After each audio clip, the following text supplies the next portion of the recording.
తాజాగా ఈ ఘటన ఒకసారిగా కలకలం రేపుతోంది. అక్కడ బబ్బర్ ఖల్సా అనేటువంటి ఒక వ్యక్తి ఒక ఉగ్రవాద సంస్థ సంబంధించిన బబ్బర్ ఖల్సా అనే ఉగ్రవాద సంస్థ ఖలిస్తానీ వేరుపాటువాదం కోసం ప్రయత్నం చేసినటువంటి బబ్బర్ ఖల్సా అనేటువంటి ఉగ్రవాద సంస్థకు సంబంధించిన వ్యక్తి అక్కడ ఇతరుల ప్రాణాలు తీసేందుకు ఒక బాంబుని అమరుస్తూ ఉండగా ఈ ప్రమాదం జరిగింది. ఈ ప్రమాదంలో ఆయన మరణించాడు. ఇక్కడ ఆయన అనేది మనం పెద్దగా గౌరవ ఇవ్వాల్సిన అవసరం లేదు. వాడు ఒక దుర్మార్గుడు, వాడొక దుష్టుడు. ఉగ్రవాదం అంటే ఎవడైనా కూడా, వాడు ఏ సంస్థకు సంబంధించిన వాడైనా, ఏ దేశస్తులైనా ఎవడైనా కూడా ఉగ్రవాదం అంటేనే ఒక నీచకమైన కుత్తే. సో ఇక్కడ కూడా ఇతరుల ప్రాణాలు తీయాలని ఒక ఆలోచనతో ఉన్నటువంటి ఆ ఉగ్రవాది ప్రాణాలే గాల్లో కలిసాయి. అందుకే చెప్తుంటారు, మంచి చెడు అనేది చేయబోతే ముందుగా తన గోతుని తానే దవ్వుకున్నారంటారు చూసారు. ఆ రకంగా తన గోతుని తానే దవ్వుకున్నాడు. ఏకంగా వాడి శరీర భాగాలు ముక్కలు ముక్కలుగా పలు ప్రాంతాల్లో పడిపోయి ఉన్నాయి, ఛిద్రమైపోయింది. ఇక్కడ మీకు కనబడుతున్నటువంటి ఆ దృశ్యాలు మొదటి బాక్స్లో కనపడేది ఆ చెట్టు ప్రాంతాల్లోనే ఆ బ్లాస్ట్ గురైంది. అక్కడే ఆ బ్లాస్టింగ్ జరిగింది. సో అక్కడ అమర్చాలనేటువంటి ఒక ఆలోచనతో వచ్చినటువంటి ఆ ఉగ్రవాది ఏకంగా తన ప్రాణాన్ని కోల్పోయాడు. వెంటనే అక్కడికి పోలీసులు పెద్ద ఎత్తున చేరుకున్నారు. ముందుగా అదంతా కూడా ఒక డంపింగ్ యార్డ్గా ఉన్నటువంటి ఆ సిచ్యువేషన్, ఆ చుట్టుపక్కల పరిసర ప్రాంతాలను చూసి ఎవరో ఒక స్క్రాప్ డీలర్ అయి ఉంటాడు. ఆ స్క్రాప్ డీలర్ దగ్గర ఉన్నటువంటి ఒక పాత అన్యూజ్డ్ మెటీరియల్ ఏదైనా అక్కడ పడవేసిన తర్వాత ఆ బ్లాస్ట్ జరిగి ఉంటుందని చెప్పారంతా భావించారు. కానీ తర్వాత తెలిసింది ఏంటంటే బబ్బర్ ఖల్సా అంటే ఉగ్రవాద సంస్థకు సంబంధించినటువంటి ఈ దుర్మార్గుడే ఈ పన్నాగానికి పన్నాడని చెప్పి కూడా అంతా షాక్కు గురయ్యారు. సో వెంటనే ఇది ఒక కేవలం ఇక్కడ అమర్చి ఇక్కడ కొంతమందిని ఇబ్బందులకు గురి చేయాలి, ఇక్కడ దాడులకే పాల్పడాలనే ఆలోచనతో అమర్చారా, ఆ రకమైన ఉద్దేశంతోనే ఉన్నారా, లేదంటే లార్జర్గా డీప్ నాలెడ్జ్లో లార్జర్గా ఏదైనా బ్లాస్ట్కి తెరలేపారనే అనుమానంతో పెద్ద ఎత్తున అక్కడ కార్డన్ సెర్చ్ నిర్వహిస్తున్నారు. సో కార్డన్ సెర్చ్ నిర్వహించేటువంటి క్రమంలో పోలీసులకి ఇంకా చాలా విస్తుపోయే విషయాలు బయటపడుతున్నాయి. ఎందుకంటే ఒక్కడే కాదు, అక్కడికి వచ్చిన ఉగ్రవాది ఇంకా చాలా పెద్ద సంఖ్యలోనే ఉన్నారన్నట్టుగా వారికి సమాచారం అందుతోంది.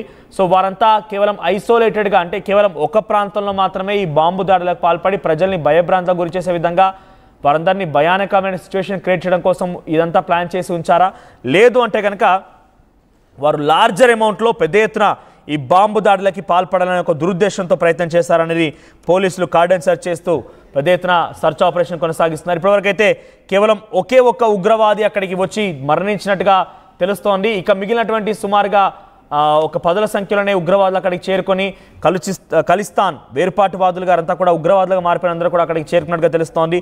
ఏదేమైనా అమృత్సర్లో ఒకసారి మళ్ళీ బాంబు పేలుళ్ళు పెద్ద ఎత్తున రాష్ట్రంలో భయానకమైన సిచ్యువేషన్ దారితీశాయి.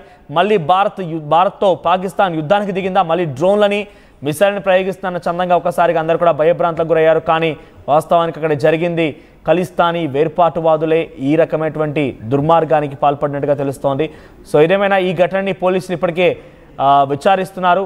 అక్కడ చనిపోయిన వ్యక్తికి సంబంధించి కూడా ఉగ్రవాదిగా డెఫినెట్గా తేల్చేశారు. మరోవైపుగా ఇంకా చాలామంది ఉగ్రవాదులు ఉండే అవకాశం ఉన్నట్టుగా పోలీసులు అంచనా వేస్తూ కార్డన్ సెర్చ్ నిర్వహిస్తున్నారు. సో పంజాబ్ ప్రాంతంలో ఈ ఘటన జరగడం పెద్ద ఎత్తున ఆందోళన కలిగిస్తుంది. ఈ విషయం పైన మరోసారి అటు ఆర్మీ బలగాలు కూడా అక్కడ మోహరించబోతున్నాయి. ఎందుకంటే చాలా చిన్నదే కదా అని తేలికపాటిగా కొట్టిపారేయలేం.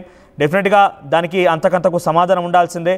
సో ఈ భారీ ఎక్స్ప్లోజన్లో, ఈ బాంబ్ ఎక్స్ప్లోజన్లో ఎవరి హస్తం ఉంది, అక్కడికి బాంబు ఎవరు సమకూర్చారు, అక్కడికి ఎలా చేరుకున్నాడు, ఎవరైనా లోకల్ సహాయం చేశారా, సో ఈ బాంబు పెట్టి ఆయన ఎటువంటి దుర్మార్గానికి పాల్పడాలనుకున్నాడు, ఎవరిని టార్గెట్గా ఈ బాంబు అమర్చడం జరిగింది అనేది మాత్రం కొంత ఆసక్తి రేపుతోంది. అమృత్సర్ జిల్లా నౌషేరా విలేజ్లో కాంబో పోలీస్ స్టేషన్కి సమీపంలో ఈ ఘటన చోటు చేసుకుంది. లోకల్ స్థానికులు చెప్తున్న వివరాల ప్రకారంగా అతను ఒక టెర్రరిస్ట్ అక్కడికి వచ్చి ఆ బాంబును అమరుస్తూ ఉండగా ఈ ప్రమాదం జరిగినట్టుగా స్థానికులు పోలీసులు చెప్తున్నారు. సో ఈ ఘటనలో తప్పుగా అమర్చేటువంటి క్రమంలో కొంత మిస్హ్యాండ్లింగ్ వల్ల ఈ ప్రమాదం చాలా పెద్ద ఎత్తున జరిగింది. ఈ ప్రమాదంలో ఏకంగా ఉగ్రవాదే హతమైనట్టు తెలుస్తోంది. బబ్బర్ ఖల్సాకు సంబంధించినటువంటి ఒక ఉగ్రవాది ఈ దారుణమైనటువంటి సిచ్యువేషన్లో ముక్కలుగా అయిపోయి తన శరీర భాగాలు పలు చోట్ల వెరజల్లబడ్డాయి. సో ప్రస్తుతానికైతే తను ఒక్కడే ఉన్నాడా, ఇంకా ఎవరినైనా ఈ యొక్క ఆపరేషన్లో పాల్పంచుకున్నారా, వారంతా ఎక్కడున్నారు, ఎటువంటి ఆశ్రయం పొందుతున్నారు, వారంతా ఏ ప్రాంతాల వారి నుంచి వచ్చిన వారికి ఎవరు సహాయం చేస్తున్నారు, ఈ రకంగా పలు కోణాల్లో కూడా పోలీసులు విచారిస్తున్నారు. కేవలం కాంబో పోలీస్ స్టేషన్ సంబంధించినటువంటి స్థానిక పోలీసు అధికారులే కాకుండా అక్కడికి పెద్ద ఎత్తున భారత ఆర్మీ బలగాలు కూడా రంగంలోకి దిగినట్టు తెలుస్తోంది. కార్డన్ సెర్చ్ కొనసాగుతోంది. ఇంకా ఈ ఉగ్రవాదుల సంఖ్య అక్కడ ఉండే అవకాశం ఉంది, పెద్ద ఎత్తున ఉగ్రవాదులు అక్కడ బయటపడే అవకాశం ఉంది. సో పంజాబ్లో మరోసారి బాంబు పేలుళ్ల ఘటనపై ఒక్కసారిగా మళ్ళీ దేశం అలర్ట్ అయింది. మరి ఇది పాకిస్తాన్ పనే ఉంటుందంటే కూడా అందరూ ఆశ్చర్యపోయారు. కానీ అది ఖలిస్తానీ వేర్పాటువాదులకు సంబంధించినటువంటి బబ్బర్ ఖల్సా ఉగ్రవాద సంస్థ నుంచి ఒక ఒక వ్యక్తి ఈ రకంగా ప్రయత్నం చేసినట్టు తెలుస్తోంది. సో ఈ బాంబు ఘటన మరోసారి దేశంలో అలజడి సృష్టించబోతోంది అని అంటే నిజంగానే ఒక్కసారిగా ఆ ఘటన అందరినీ భయభ్రాంతలకు గురి చేసింది. ఎందుకంటే గతంలో ఫిరోజ్పూర్ పంజాబ్ ప్రాంతంలో, అమృత్సర్ లాంటి ప్రాంతాల్లో, గుజరాత్, హర్యానా లాంటి ప్రాంతాల్లో వరుసగా పాకిస్తాన్ డ్రోన్ల సహాయంతో, మిసైళ్ల సహాయంతో దాడులకు పాల్పడిన చూసారా. అయితే ఏమరపాటుగా ఉన్నారు భారత్ కొంత ఇప్పుడు సైలెంట్ అయిపోయింది. యుద్ధం అనే మనం ఆపేసుకున్నాం కాబట్టి వారు సైలెంట్గా ఉన్నారా అనేటువంటి సిచ్యువేషన్లో పాకిస్తాన్ ఈ బాంబు ప్రయోగించి ఉంటుందనేది ఒక అనుమానంగా ఉన్నప్పటికీ ఆ తర్వాత దీన్ని అక్కడ కంబో పోలీస్ స్టేషన్ పోలీస్ అధికారులు తేల్చేశారు. ఇది ముమ్మాటికి ఖలిస్తాన్కి సంబంధించిన బబ్బర్ కల్సా ఉగ్రవాద సంస్థకు సంబంధించిన ఉగ్రవాది పనే అని చెప్పి తేల్చేశారు. అయితే దాంట్లో మిస్హ్యాండిలింగ్ కారణంగానే ఆ బాంబు పేలింది. ఈ బాంబు పేలుడులో ఏకంగా 4గురిని చంపబోయినటువంటి ఆ ఉగ్రవాదే 4 ముక్కలైపోయి వివిధ ప్రాంతాల్లో తన ముక్కలన్నీ కూడా ఒకసారిగా ఈ బ్లాస్ట్ వెలిజల్లబడ్డాయి. సో ఏదేమైనా కూడా ఇటువంటి ఘటనలు జరిగే అవకాశం ఉంది. ఇంకా ఈ రకంగా స్లీపర్ సెల్స్ అంటామా, వివిధ కారణాల చేత వివిధంగా రాడికల్గా ఉన్నవారంతా కూడా ఈ రకమైనటువంటి దుర్మార్గాలకి పాల్పడే అవకాశం ఉంది.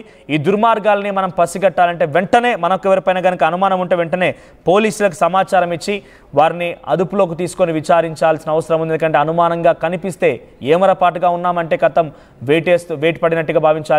సో అటువంటి సినారియో మనం దాటుకొని రావాలంటే కనుక డెఫినెట్గా ఇటువంటి అనుమానితుల్ని మాత్రం గుర్తించాల్సిన అవసరం అయితే ఉంది. సో ఈ పంజాబ్లో బాంబు పేలుడు ఘటన పైన అది ఎవరి పని ఉంటుంది, నిజంగా ఈ ఖలిస్తాన్ టెర్రరిస్టుల వెనుక ఎవరైనా ప్లాన్ చేసి ఉంచారా, వారికి ఎవరు సహకరించారు, ఎవరు దీనికి వెనుక ఉన్నారనేది మీ అనుమానంగా ఉంది.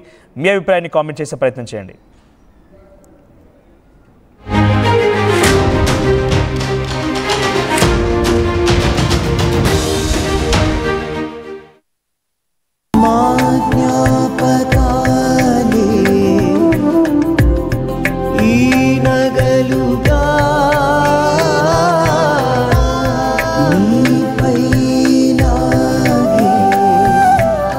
గౌరవాన్ని అమ్మలా కాపాడుతుంది Gokulam signature jewels. Sugar patients chapati రోటీ కాకుండా సంతృప్తిగా రైస్ కూడా తినవచ్చు. Doctor rice, sugar free rice, doctor rice diabetic rice, షుగర్ పెంచని బియ్యం, డాక్టర్ రైస్.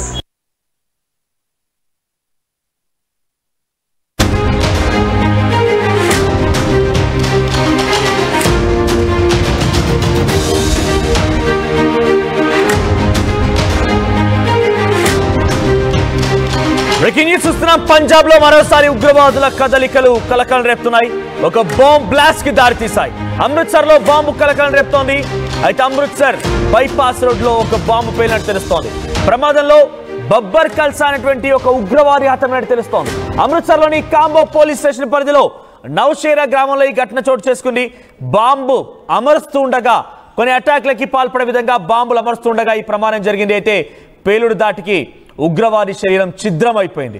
సో ఇక్కడ మనం చూస్తున్నటువంటి ఆర్టీవీ స్క్రీన్లో దృశ్యాలన్నీ కూడా ఒక ప్రధాన కూడలి వద్ద ఒక బాంబును అమర్చేందుకు బబ్బర్ కల్సాకు సంబంధించిన ఒక ఉగ్రవాది అక్కడ చేరుకున్నట్టు తెలుస్తోంది.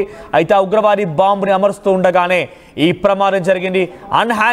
మిస్హ్యాండ్లింగ్ అంటే ఇక్కడ ఆయనకి అమర్చడానికి వీలు కాకపోవడమో లేకుంటే అమర్చడానికి సాధ్యం పడకపోవడమో ఆయనకి తెలియకపోవడమో ఏదో కారణంగా ఈ ప్రమాదం జరిగింది.